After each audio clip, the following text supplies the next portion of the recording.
Hi everyone, welcome to my Shoreline studio. I'm Sybil Muschek. Behind the camera is Joshua Blanc. Today our subject is the bronze beetle. I have a photograph of it here. Now, we call it the guardian of the garden. We did a little short and you can see it running around my hand.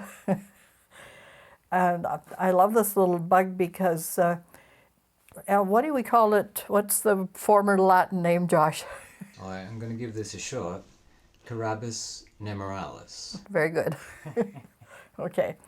So it sort of reminds me of the Egyptian dung beetle, which was revered because people thought it was sort of like the sun rising and the little beetle is pushing the sun across the sky.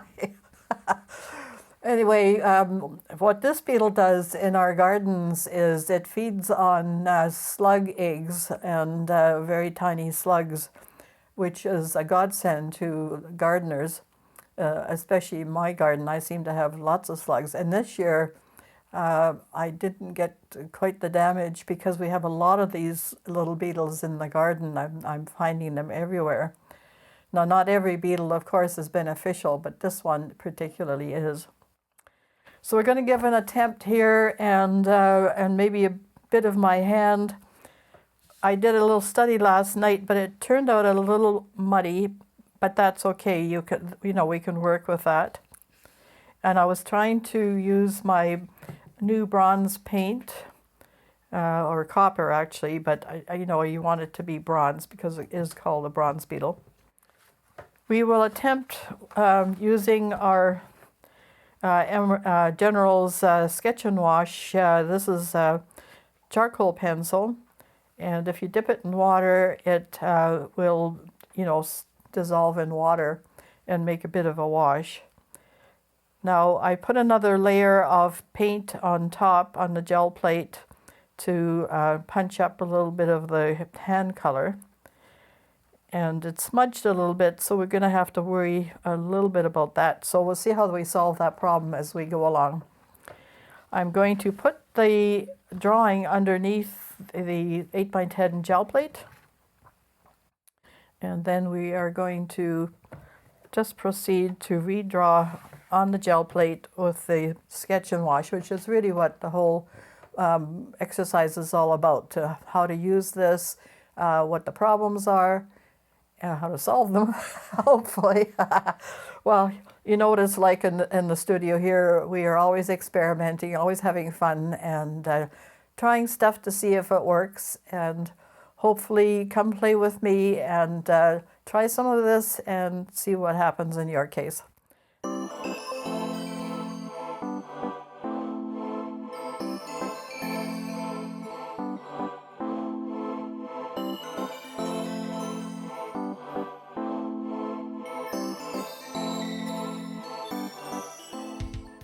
Are you into gadgets? I just got this one from Jisk. They had it on sale. And it's marvelous for opening these beastly containers, sometimes tops of paint. That's what's always killing me. And bigger jars. So I think this is a wise investment. I think it was a couple dollars or something. So definitely a good investment. So let's start. So I've got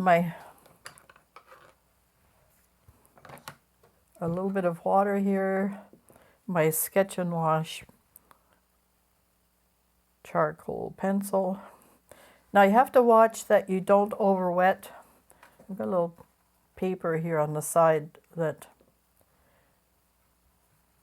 because we're going to do this directly on top of the gel plate.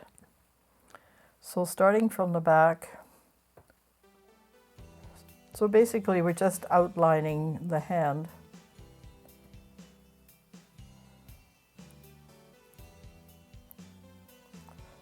I'm putting it in a few of the wrinkles. And those of you who are into palmistry can read my palm, I guess.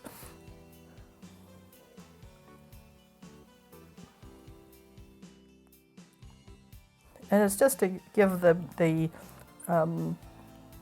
you know, this entire piece scale, because the bug is quite small.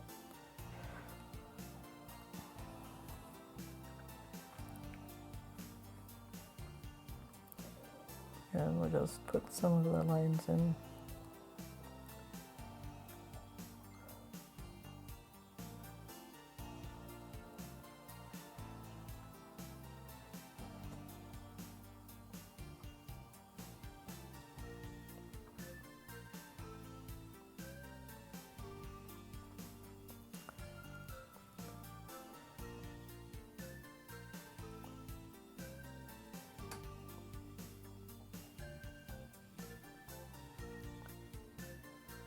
Just making sure it's not too watery here by running it from the side.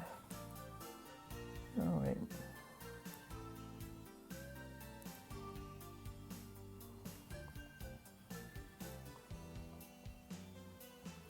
This doesn't hurt your gel plate. Unless you jab it. Well, you don't want to jab it. Thank you, Josh. I'm holding a pencil at the side.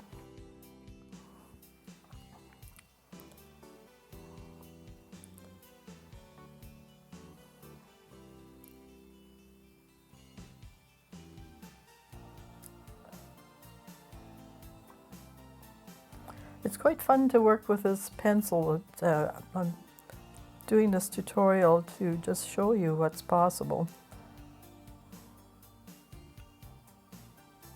Sometimes outlining is a big help.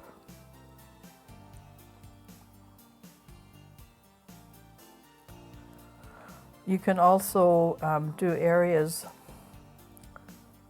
like tone and stuff like that. So it isn't just line work.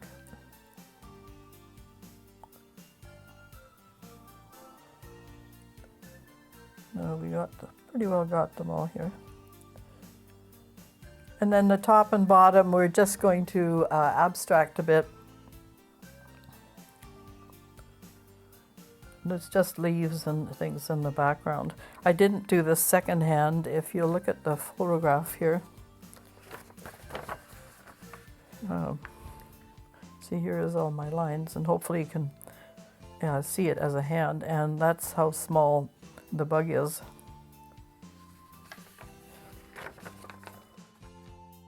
And have to get one line that's important.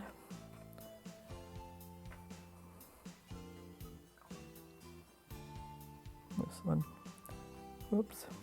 And if you make a mistake, nice thing about it is it's correctable. We didn't want that line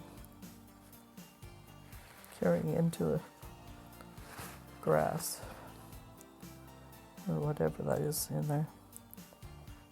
So it gives you a fair idea of the lines of the hand. And then we start, now we're going to redraw the bug in with black, because we want that to stand out a little bit further than the lines of the hand. So this will print as gray pretty well.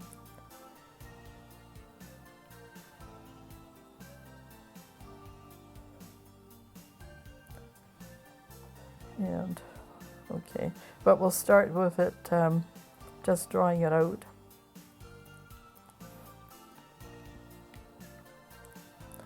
And I like this photograph because it made the little beetle look very dynamic.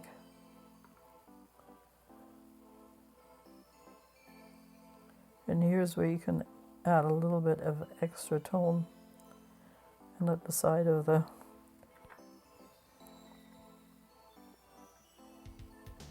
now you could cross hatch it, of course, but I'm just going to add tone.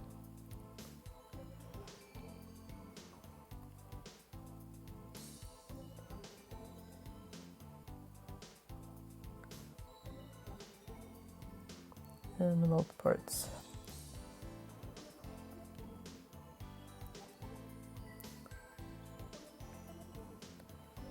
Okay.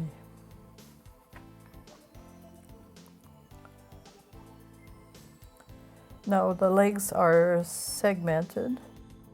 I will try and capture that, and the ends have little graspers. I don't know if that's the exact technical term, but some biologist will come along and say, no, it's this and that, whatever. And I'm happy to be corrected. That's just fine. That way we all learn.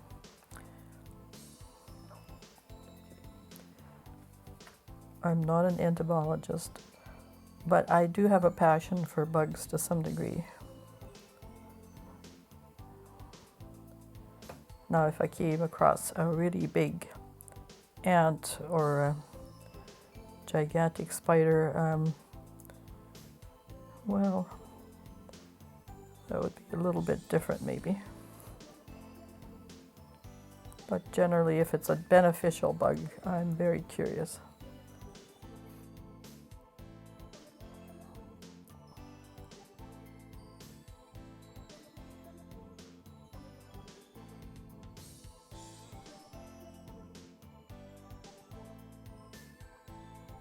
Now he's got little tiny mandibles, I think. I guess they grasp their prey. And then he's got quite long antennae. Okay. So we'll let that dry a little bit, and then we're going to add color. Maybe put a few lines in here first. The lines on this beetle are not really very obvious, I guess is the right term.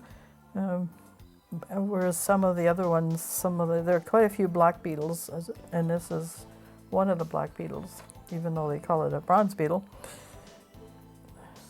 But it's in the black beetle category, and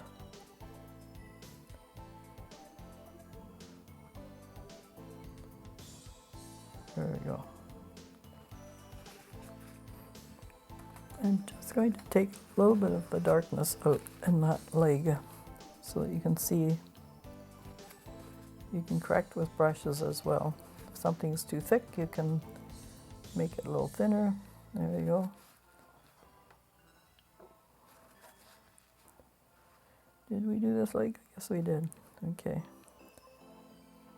And I'm just going to push that line back a little bit. If any of the lines are just too strong, competing with the beetle, then you can just push them back a little bit.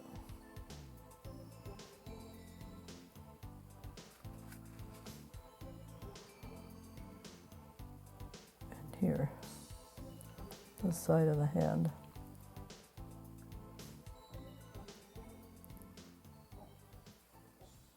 Okay, so we're going to take an interlude, let this dry, and then we'll start on the rest of the color.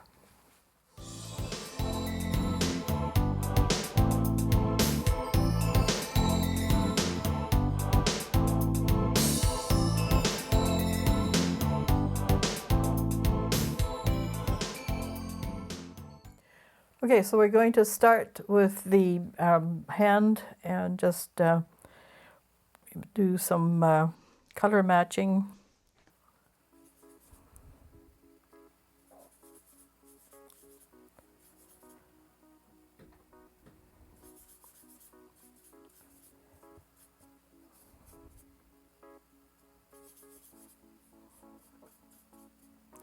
I have put open thinner with the paint because this is acrylic and it dries very quickly.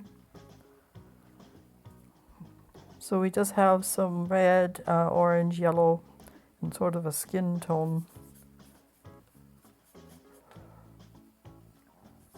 Now we're just going to mix, and the outside of the hand has a little bit of light on it, so we're going to add a little tiny bit of white. And there's a happy little bug flying around here, keeping me company, or commenting on the work, I'm not sure what. Okay, so we're just going to do some brush work on here. We're going to try this time not to overpaint the lines and muddy the color. I'm using my, this is a Denman synthetic. It's made in China and it's an Opus brush. It has a really nice chisel edge to it.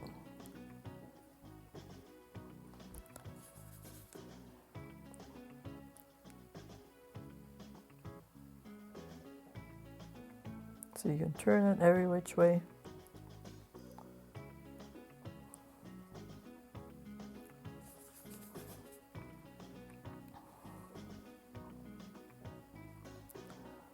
So I'm being mindful that as the color shifts and there's more light, I'm adding more white to my basic layer.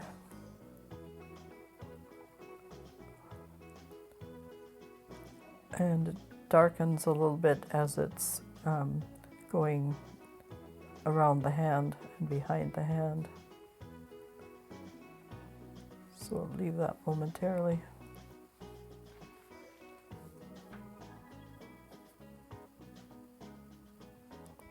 Now we just try and cover the colors fairly quickly. You at home, of course, will take your time, and as always, we're on a time crunch, and these are just tutorials meant to help you through the process. Sometimes we luck out and the work is really, worth doing something with. But I can always do it again at my leisure.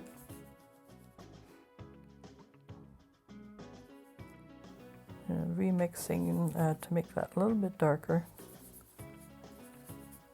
And just maybe add a tiny bit of ultramarine blue to it. And that will take that color back in here as it curves around the hand.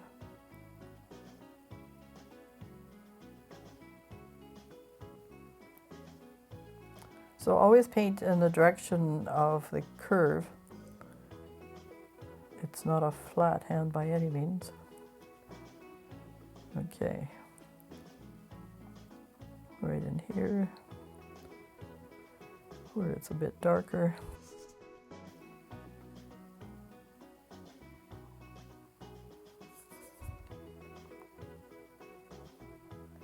You could probably add a little bit more red to that bluish tone.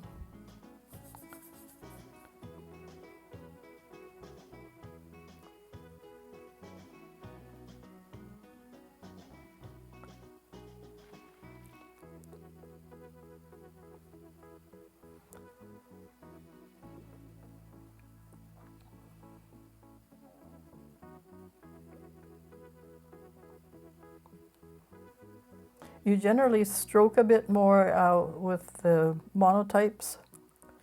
If I'm painting on a canvas, I'll make a stroke and I'll stand back and so forth. You often have to repaint areas on a monotype. Okay, so then it gets lighter again. We're just going to clean the brush a bit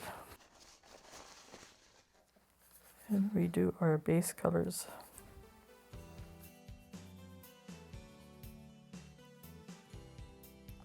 Just adding just draw a little bit of the white into it. And right up in here, it's quite light.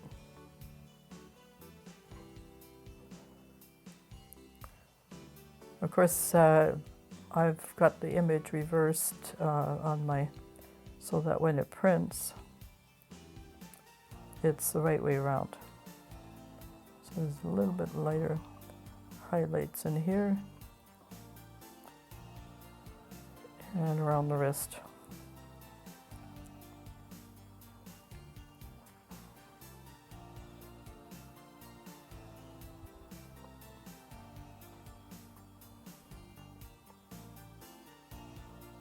And then it becomes a little bit more yellowed, maybe a bit more orange in there. down in here. And we're going to just curve around the beetle.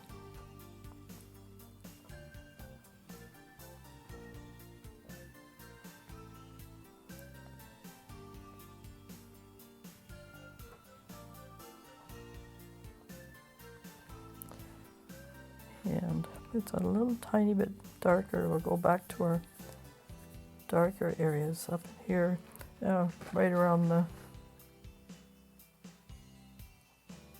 where the finger starts, and leaves the picture plane.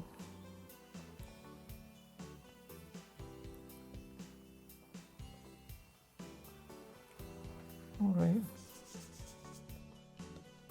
Yeah, there's a little bit more bluish there on all the fingers, especially here in the creases.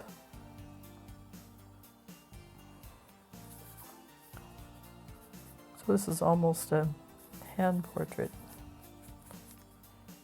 And picking up colors again. Just have to watch the yellow so you're not making green. Tiny bit of the white.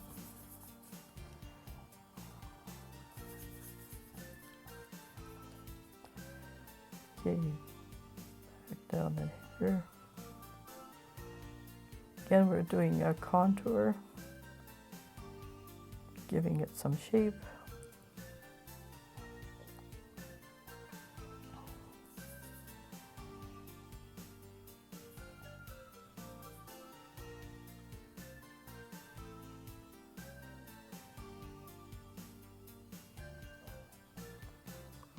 And then we're heading to a more pink area in here.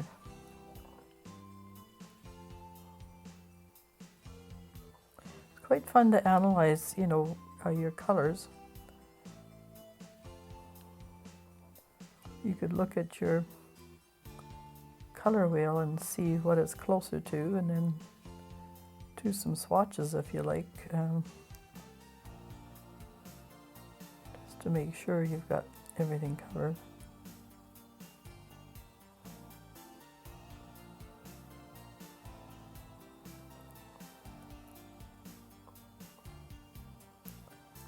Again, I'm putting that darker area down in here where there's curves.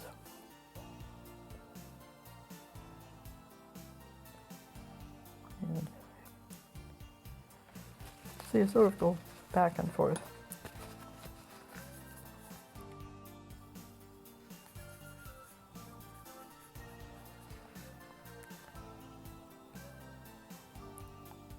As long as each of your little color areas have some of the other colors in them, it will coordinate your composition.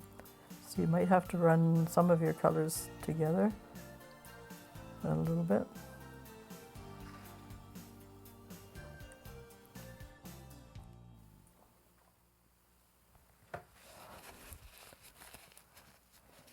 I think we'll put the green in last, otherwise my hand might touch the paint. So, right, onto the beetle. We're going to change brushes. We're going to have a little tiny, like almost a rigger, but not quite as long.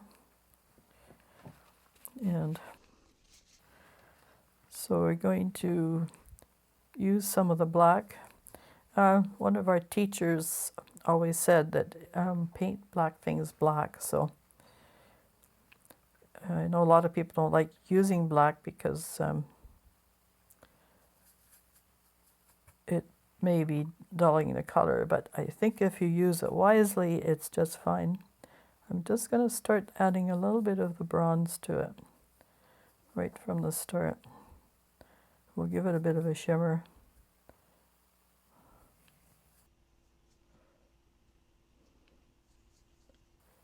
And I have two different coppers. I should show you the one I'm using.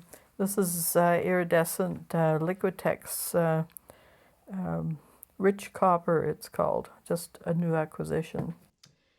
I just spent a fortune at Hopeless in Kelowna. Oh dear. But if you get it shipped, of course, it costs extra money. So it's nice to go to their store. It's like a candy store for me. So bad.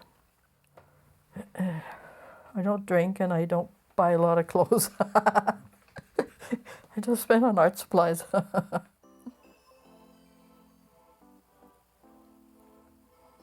I'm using the side of the plate to stabilize my hand.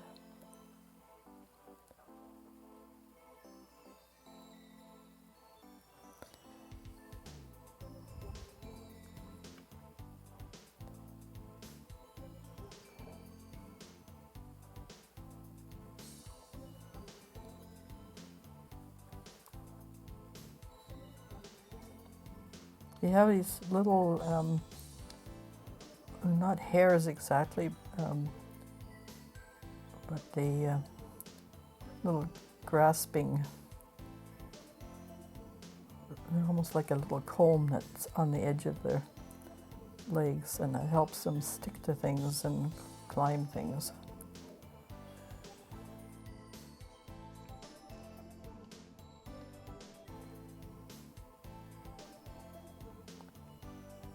Here's the little feelers. Try and get them as thin as possible.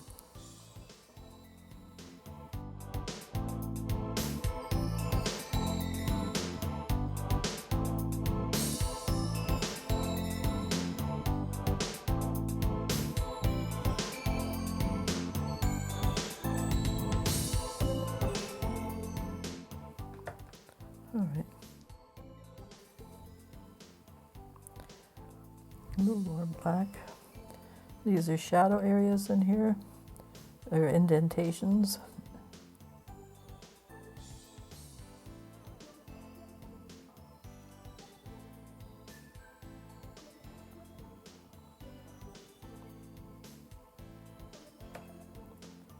And then there's that, I think it's a piece of their wing that's sticking out here.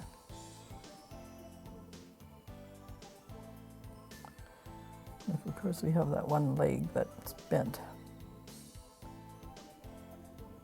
and sticking out, which I thought was kind of interesting. I don't know if it will read well in the composition, but we'll see.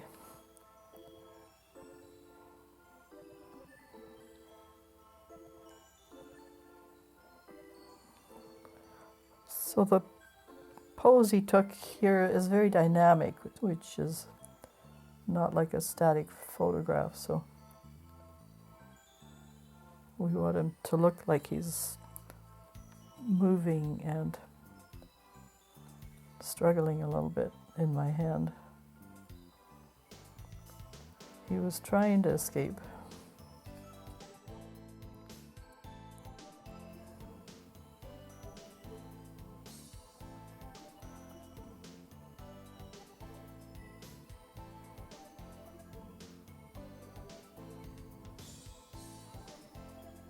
Might leave some of these areas white because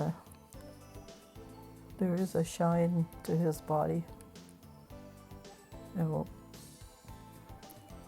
darken the bases, so it gives that feeling of a curvature.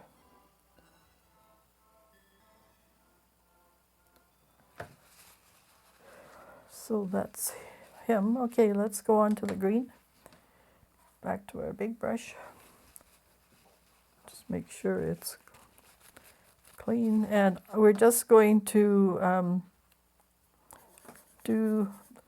we'll add some of the color we've been using just to coordinate, and it'll show here and there. And then we're just going to do some interesting brush strokes up in here.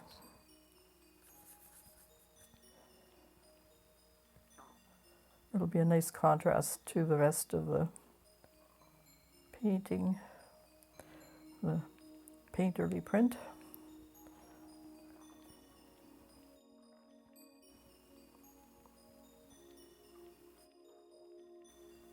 There's that fly again. What a critic.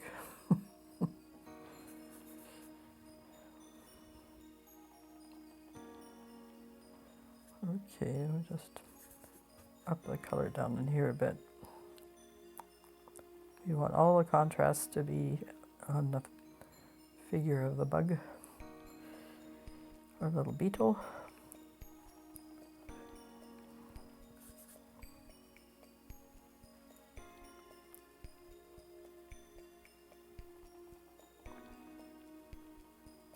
So leaving out the other hand is just an artist's prerogative. You can do whatever you want to include in your composition for the best effect.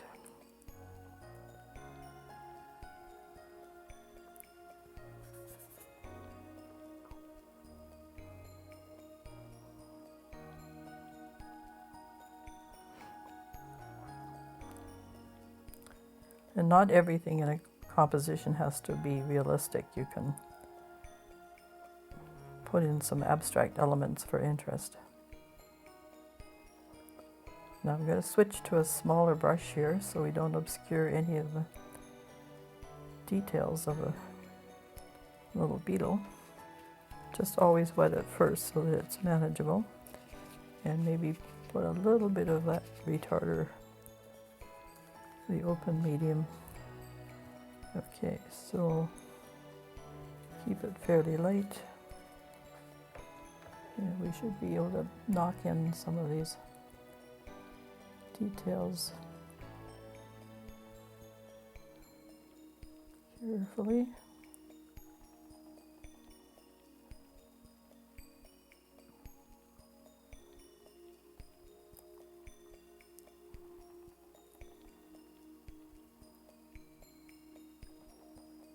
Okay, and just make some marks, people. Marks are wonderful. Okay. And this is nice to have this a little bit more blue-green because it pushes it back, and the lighter yellow brings it forward.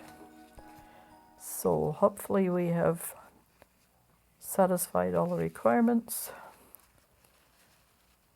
And we'll take a look at it. And what I'm going to do is I'm going to put some, let this dry, put some matte medium on it, and then, you know, put the paper on that, and then you will see the result when that's dry. So we'll see you then.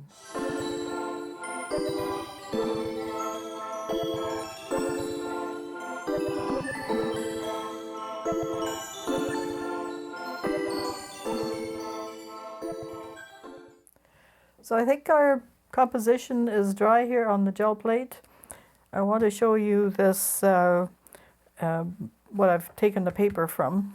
This is a Robert Bateman cover series, 100% recycled paper, acid-free white paper. So that's what we're going to be printing on. And we're going to be wetting it because we want to activate the charcoal again. And hopefully it will print. Okay, so I'm just going to spray the paper a little bit, just so it's shiny.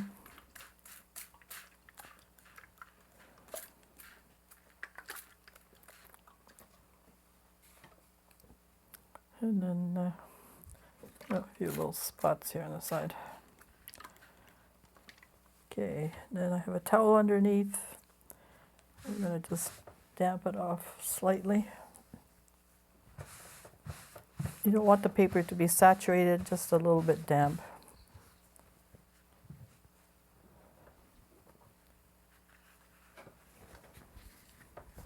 So we will place that on the gel plate.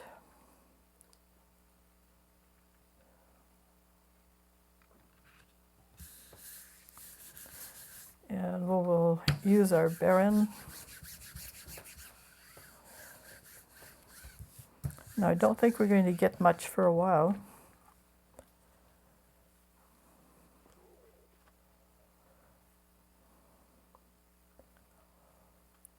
And we might need a little bit of matte medium, but it's coming along pretty good. So we're going to add a little bit matte medium. You could have done it to begin with, but because your paper is wet, sometimes you can print it without. This takes a little bit longer to dry, but it guarantees a good product. So.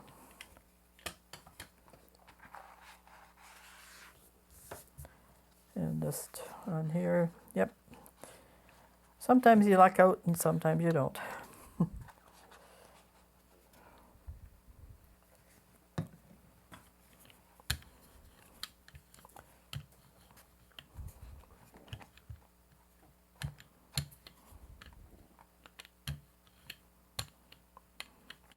But you can see how well the charcoal transfers and prints.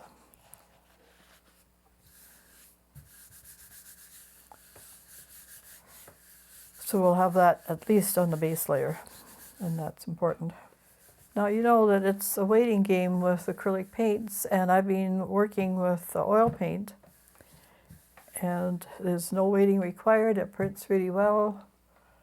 So I guess 6 of one and half dozen of the other, is that what you say? But, well, both are good and they both work. But like I said, I am leaning more and more towards the oil because it's a little faster for me. So this will take maybe an hour or two to dry. So we'll say so long for now, and then we'll reveal the print at the very end, as usual. Be kind to yourself and your family and your friends and everybody else that you come in contact with. It's really important. And do lots of artwork for your own mental health. That's very important too. And teach others what you've learned. Work in groups. Try gel plate printing because it's so immediate. And have fun. And bye for now.